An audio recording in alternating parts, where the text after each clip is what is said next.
Good morning from Aundh.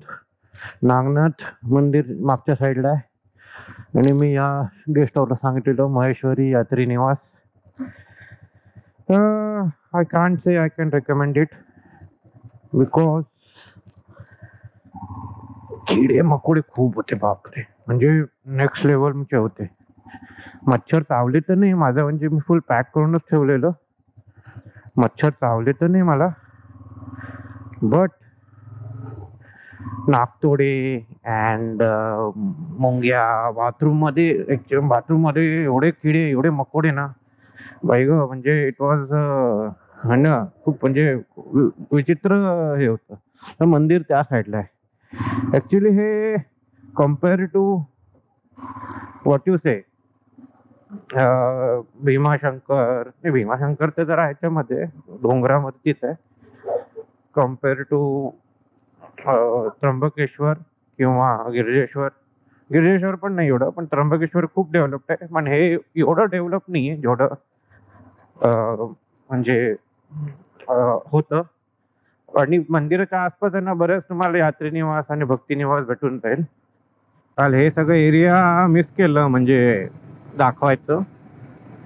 But काल म्हणजे कसं आहे, एकदम गरम उष्णता आणि असं एक वारा असा फेकत होतं. त्यात हे बाईकचं इंजिन पण वारा असं फेकत होतं, त्याच्यामुळे एकदम अनप्लेझंट वाटत होतं. आता छान वाटतंय. आता इट्स ऑलमोस्ट 31 डिग्री असं ॲज पर ह्याच्यामध्ये, पण छान वाटतंय आता. सकाळी सकाळी ना कुठलाही म्हणजे गावचं कुठला परिसर असतं ना, तर सकाळी सकाळी खूप छानच वाटतं, असं प्लेझंटच वाटतं. दुपारी 12 ते 4 ना तिथे कहर असतं, कहर. आणि हे एरियामध्ये मे बी गरमी खूप जास्तच असणार, म्हणून थोडंसं प्रॉब्लेमॅटिक आहे तिथे, म्हणजे as per the temperature. Road चांगले आहेत, ते पण आहे, रोड चांगले आहेत. Or else I am not complaining much because I am on the ADV, that's why I am not complaining. But road खूप चांगले आहेत तिकडचे, असे स्ट्रेट रोड्स आहेत आणि खूप व्यवस्थित आहे एकदम. I like that. थोडंसं असं 4 लेन हायवे असलं असतं ना तर अजून मजा आलं असतं, बट चलेगा, ये भी चलता है. ओव्हरटेकिंगचाच प्रॉब्लेम आहे, बाकी काहीच प्रॉब्लेम नाही. काल याच एरियामध्ये मी गेलेलो, म्हणजे येत होतो इथून, तिथे चहा प्यायला थांबलेलो मी, कारण खूप म्हणजे खूप फ्रस्ट्रेट झालेलो. लोक येऊन विचारतात आहे रायडर, आणि लोकांचं असं म्हणजे हे ना बाईक आहे कॅचर आहे यार, म्हणजे लोक बघतात आहे की असं मोडून मोडून बघतात आहे. आणि लिटरली असं असं फिलिंग होतं की त्यांनी पहिल्यांदा बघतात असं कुठलं ADV या कुठलं असं हिमालयन किंवा, म्हणजे विचार करा म्हणजे कुठल्या काय काय एरियामध्ये मी म्हणजे फिरून आलोय ते.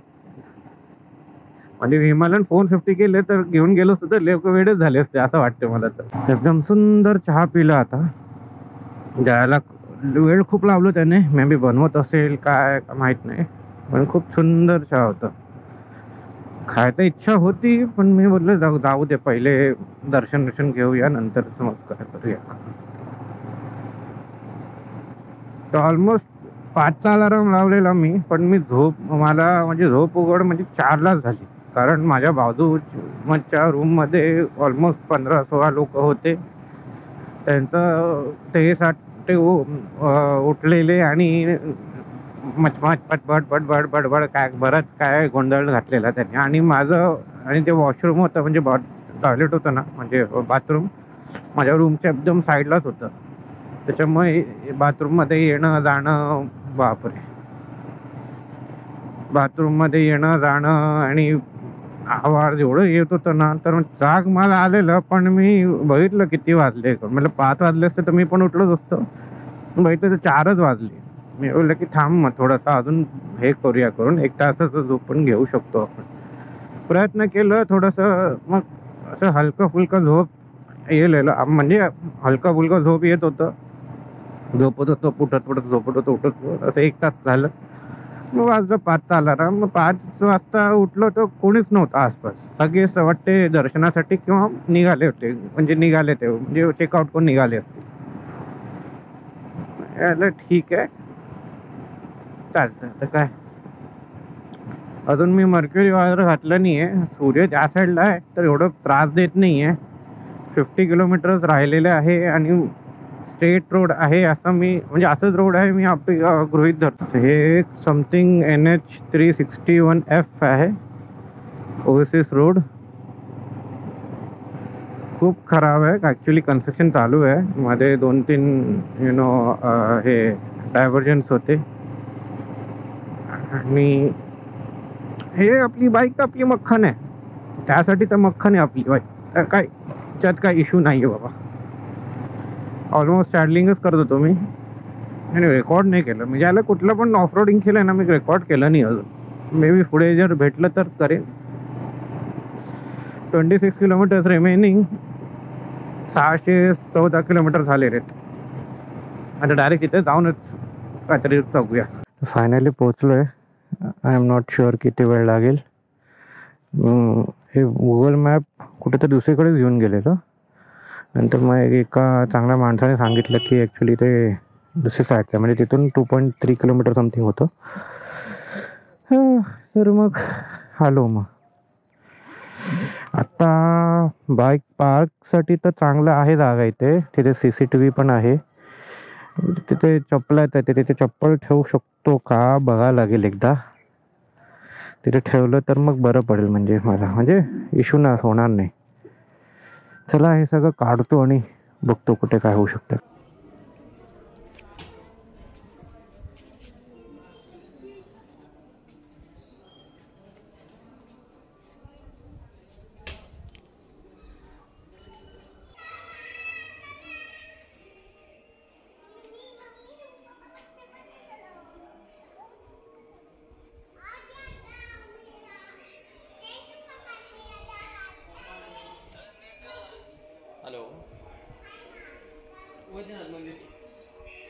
हा आता झालं दर्शन.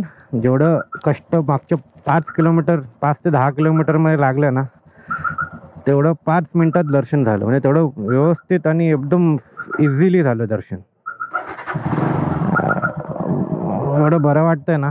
5 ज्योतिर्लिंग महाराष्ट्राचे जे ओनली 5 ज्योतिर्लिंग ते झालेत माझे. असं मिशन अकम्प्लिश्ड. आता नुसतं एकच लक्ष नाश्ता करायचा आहे आणि दुसरं लक्ष घरी जायचं आहे. तर मग मोस्टली आय गेस हे मला दौंड किंवा एक आहे 2 ॲक्च्युली 2 रूट आहे. एक आहे नगरवरनं आणि एक आहे पुण्यावरनं. तर मोस्टली हे पुण्याच प्रिफर करते. 9.99 hours 9 minutes एस्टिमेशन दाखवत आहे.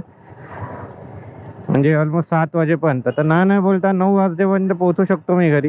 कारण आता नाश्ता करेन, मग कोणत्या फ्युल स्टॉप होतील, मग थोडंसं चहा बिस्किट स्टॉप आणि मस्त एकदम पिंड खूप छान आहे. असं मोठं आहे काय हे बघा. इथून ॲक्च्युली हे मेन एंट्री आहे. इथून असं जातं पण मी असं मागच्या साईडने असं गेलो असं ते साईडला. म्हणजे इथे बाईक लावू शकतात असं. मस्तपैकी एक घाट लागलेलं आणि रोड पण असं छान आहे एकदम. आता ऑलमोस्ट आहे ना 20-25 हॉटेल गेलेत. एक पण हॉटेल चालू नाही. तिकडे काहीतरी दिसत आहे. आता नाश्ता केलं थोडंसं म्हणजे काय ऑप्शनच नाही या रोडवरती. सो वडापाव खाल्लं. 2 वडापाव खाल्लं म्हणजे 1 प्लेट वडापाव. चहा पिलं. त्यात पाव शिळत होते. मी बोललं जाऊ दे. मग मेन वायझर आणि एअरप्लग्स घातले, ग्लोव्ज घातलं. आता आय गेस जर हवा भरून घेतो मी पुढच्या आणि मागे ऑर एल्स दुसरं काय ॲक्च्युली ऑप्शनच नाही. नंतर मग गुगल मॅपमध्ये बघितलं ना तर 12 किलोमीटर नंतर मग हॉटेल आहेत तिथे. पण आय एम नॉट शुअर की ते चालू आहेत की नाही. कारण हे इथे जास्त यातायात कमी आहे मोस्ट प्रॉब्ली म्हणून. हो सो ठीक आहे. आता काय तर मग खायला भेटेल तर खाऊ, नाही तर मग एक लोणावालाच खाऊ. पण आता मला नाही वाटत की काय गरज लागेल. पण भूक लागलेली म्हणून खाऊन टाकलं. हां मे बी चहा ब्रेक घेऊ शकतो. ॲक्सिडेंट झाला वाटते.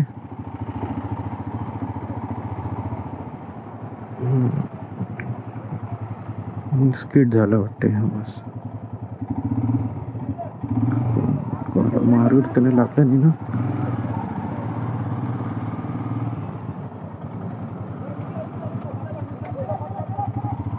जरा जाऊ का?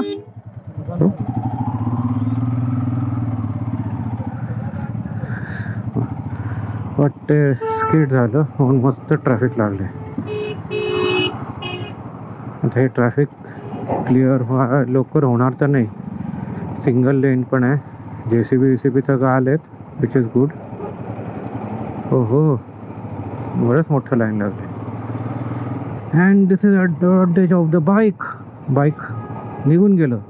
हार्डली मी काही सेकंड्स पण नाही थांबलो तिकडे. तर मी आहे सम अराउंड जामखेडच्या दिशेने चाललो आहे. आणि इकडचं हे हे असं फ्लॅट लँड बघा. त्याचा पाऊस पडणार आहे. रोड मध्ये खूप बेकार होते पण आता चांगले आहेत.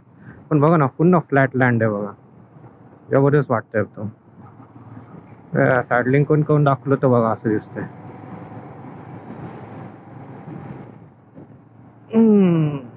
आता घाट उतरणार वाटते. ॲक्च्युली डोंगराच्या वरतीच आहे मी, पण असं घाट चढल्यासारखं तर फील झालं नाही. पण आता उतरेन ते मला वाटतंय. पण जबरदस्त आहे बघा. हां तिथून आता वाटतंय की डोंगरावरतीच आहे मी. आता उतारी येते. जबरदस्त आहे, पण व्ह्यू मस्त आहे एकदम. अजून 281 किलोमीटर्स आहे. अजून ऑलमोस्ट एक 65 किलोमीटरचा एक असा हायवे भेटलाय. छानपैकी मस्तपैकी क्रूज करतोय.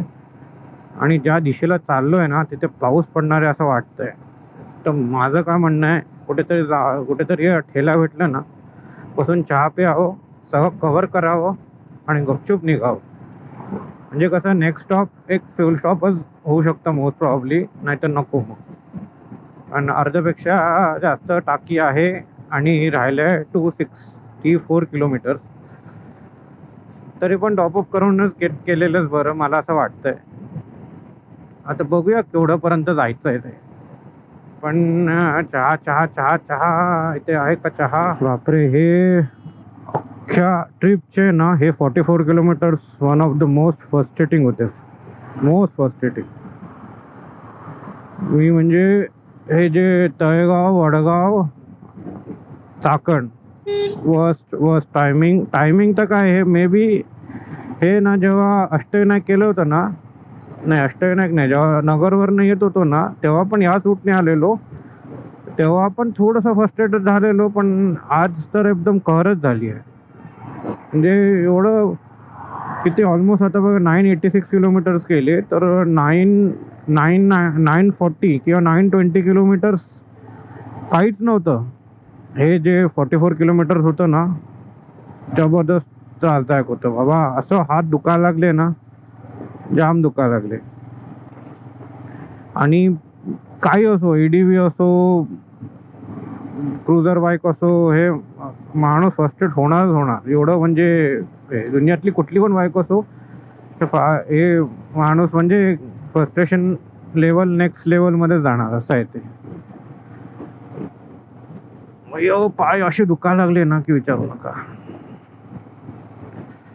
सो इथून आता 77 किलोमीटर्स आहे. आणि हे युज्युअल कामशेट रोड. इथे पण थोडंसं काळजी घ्यायला लागते. काही वायरेड लोक येतात मध्येच हे करता. पण ॲटलिस्ट माझं ETA तरी आता कमी होणार. पहिले साला ETA 5 पर्यंत गेलेलं, सॉरी 10 पर्यंत गेलेलं. आता आलंय 10 पर्यंत. नॉनस्टॉप गेलं तर मग आय गेस पोचून जाईन मी. सो आता ऑलमोस्ट मी 987 किलोमीटर्स केलो. आता अबाउट दिस बाईक ना, आता या बाईकबद्दल जर सांगितलं ना, this is the means my first time कुठलं EDV घेऊन मी 1000 किलोमीटरचं राईड केलो आहे. And that only OG helmet, म्हणजे विथ स्पोक व्हील्स आणि चांगलं CC, म्हणजे प्रॉपर बिग बाईक. आत्तापर्यंत सगळ्यात बिग बाईक हेच मी म्हणजे एवढं लांब चालवले करून. So no doubt this is best in a class. आता ह्याच्यामध्ये जे लिमिटेशन्स होते ते 450 मध्ये त्यांनी सगळं केलं. 6 गिअर दिलं आणि कॅपॅसिटी, इंडियन कॅपॅसिटी आणि BHP सगळं पॉवर वाढवलं त्याचं, विच इज कमेंडेबल आणि इम्प्रूव्हमेंट आहे. But for my opinion, as per my opinion, I don't think so की मी मिटिओरला एवढं लवकर तरी रिप्लेस करेन. Means replace with not this bike but any kind of ATV or any other bike or स्क्रॅम्बलर कॅटेगरीमध्ये. तर मला तर नाही वाटत मी करेन एवढा लवकर तरी. बिकॉज कसं आहे माहिती का, this is actually my personal opinion आणि हे सब्जेक्टिव्ह असू शकतं. I am totally into the comfort of the Meteor. म्हणजे जे कम्फर्ट मिटिओर प्रोव्हाइड करतं ना, हे बाईक सध्या तरी केलं नाही. हां, ज्या मिटिओर म्हणजे सिटिंग कम्फर्टबद्दल बोलतोय, बाकी overall this bike is too good.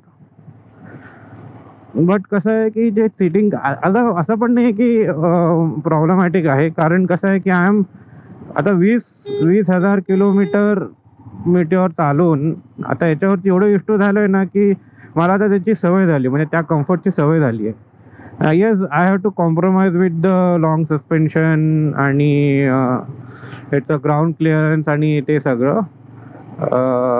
But काय करणार आता, जे आहे ते आहे. ते म्हणजे आय कॅनॉट बी की अरे नाही ये है तो ये अच्छा ही है का करके. दुनिया बोलते चांगलं आहे, चांगलं. हां, चांगलं आहे, त्यांच्यासाठी चांगलं आहे, माझ्यासाठी पण चांगलं आहे. पण most probably I would still go for Meteor only. कारण कसं आहे, सिमिलॅरिटी तर नाही आहे, पण कसं आहे की जेवढं मी वेट मिटिओरमध्ये कॅरी करू शकतो ना, तेवढं ह्याच्यावरती पण कॅरी करू शकतो. अँड दिस इज काय आहे की 411 इंजिन हे one of the oldest engine आहे रॉयल एनफिल्डकडनं. बट मिटिओरचं कसं इंजिन जे प्लॅटफॉर्ममध्ये ते खूप रिफाईंड आहे. म्हणजे माझं इंजिन, म्हणजे माझं बाईक खूपच रिफाईंड आहे. गिअर शिफ्ट पण खूप स्मूथ आहे. ह्याचं एवढं नाही आहे, हे हार्डच आहे. म्हणजे कसं आहे, प्रत्येकाचं एक कॅरेक्टरिस्टिक आहे. या बाईकचं हे कॅरेक्टरिस्टिक्स आहे. बट द वे हे जे ऑफ रोडिंगमध्ये घेऊन जातं ना, ते म्हणजे मिटिओर कधीच नाही करू शकत. अनलेस मी खूप काय जुगाड केलं विथ द सस्पेन्शन बरोबर, थोडं ट्रायल अँड एरर केलं, ओलिन फिलिन्स जर बसलं तर बसलं ते, तर मे बी थोडंसं ते अचीव करू शकतो. पण टोटली फुल्ली ह्याच्याबरोबर मी कॉम्पीट नाही करू शकत. आणि कम्पीट म्हणजे करायचं पण नाही कम्पीट, बट कम्पेअर करायचं की विच म्हणजे आफ्टर 20,000 किलोमीटर ऑन 350 CCची bike and 1,000 kilometre on this bike, my verdict पण नाही, पण माझं पर्सनल ओपिनियन बाबा हेच आहे. आणि मोस्टली कसं आहे की मिटिओर थोडंसं जास्त फ्यूल इफिशियंट आहे, हे जरा कमी इफिशियंट आहे. बिकॉज येस 411 CC आणि ते 350 CC तो फरक येणारच. हां, तेवढे काय आहे की इन फ्युचर जर इव्हन मी विचार पण केलो ना, तर मला नाही वाटत की मी 350 CC पेक्षा जास्त जाईन पण. बिकॉज इन इंडियासाठी 350 CC 17 to 20 BHP is enough. कुठलं पण म्हणजे ॲटलिस्ट, म्हणजे आता मी तर टोरिंगचंच प्रिफर करतो. प्रिफरन्स आहे माझं टोरिंगच मला आवडतं मोस्ट प्रॉब्ली. ऑफ रोडिंग ह्याच्यावरती मजा आली ऑफ रोडिंग, पण मी सध्या म्हणजे कसं आहे की आय एम नॉट एक्सपिरियन्स पण. तो मी खूप व्यवस्थित, खूप पेशन्सने आणि खूप घाबरून करत होतो. म्हणून मी ते रेकॉर्ड पण नव्हतं केलेलं. म्हणजे प्रॉपर सगळं लक्ष त्याच्यातच जायला पाहिजे करून. कारण कसं एक पण चुकीचं स्टेप घेतलं तर मग थोडंसं म्हणजे कॅटोस्ट्रॉफिक रिझल्ट येऊ शकतो. हे कुठलं गेलं, ट्रायम्फ गेलं 400 CCची. त्याची पण ही पण बाईक चांगली आहे, पण 400 CC आणि 11 लिटर ऑफ टँक. बिंग 5 आपले ज्योतिर्लिंग झालेले आहेत. आणि देवाच्या कृपेने जर 12च्या 12 ज्योतिर्लिंग करायचे भेटले, बाकीचे 9, तर काय सांगू मी. तर म्हणजे सगळ्यात मोठा म्हणजे एवढं भाग्यवान माणूस या जगात कोणच नाही. जर जसं जर चान्स भेटलं तर ते पण बाईकवरती व्यवस्थित एकदम. तर ते मी बी मेटिओरनच करेन मी. So that's it for today. बाकी तुमचं तुम्ही बघून घ्या. बाय.